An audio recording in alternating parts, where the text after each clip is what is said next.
আমাদের বাবা যদি সম্মানিত কোনো ব্যক্তি হয়ে থাকেন, সমাজের মধ্যে গ্রহণযোগ্য কোনো ব্যক্তি হয়ে থাকেন, তার ব্যাপারে কোনো কেলেম না থাকে,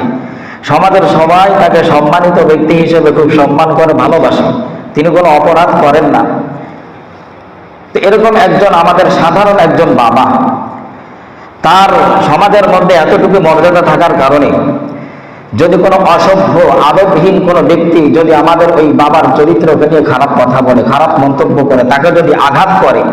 তাকে যদি কোনো খারাপ কথা বলে, আমরা এটা বরদাস্ত করতে পারি না। সমাজের কেউ কিন্তু এটা মেনে নিতে পারে না। আর যারা আমাদের যাদের বাবা,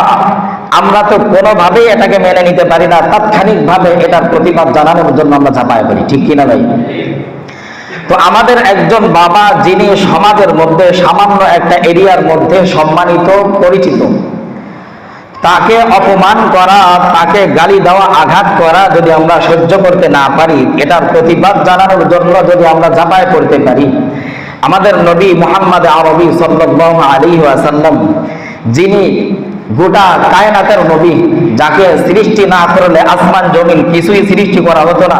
যেই নবীর মধ্যে সমস্ত ভালো গুণাগুণগুলো বিদ্যমান রয়েছে, পৃথিবীতে একমাত্র নবী করিম সাল্লাল্লাহু আলাইহি ওয়াসাল্লামই এমন ব্যক্তি যার মধ্যে সমস্ত ভালো গুণাগুণগুলো বিদ্যমান ছিল।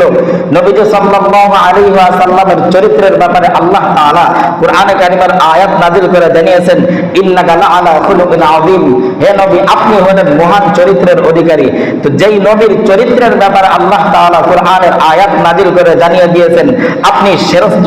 চরিত্রের অধিকারী, এই নবীর চরিত্রকে নিয়ে যদি কোনো নাস্তিক, মুরতাদ, কোনো আদবহীন বিআদব ব্যক্তি যদি কোনো খারাপ মন্তব্য করে, তাহলে প্রকৃতপক্ষে আশিকে রাসূল যারা আছে, প্রকৃতপক্ষে ইসলাম প্রেমিক যারা আছে, এরা ঘরে বসে থাকতে পারে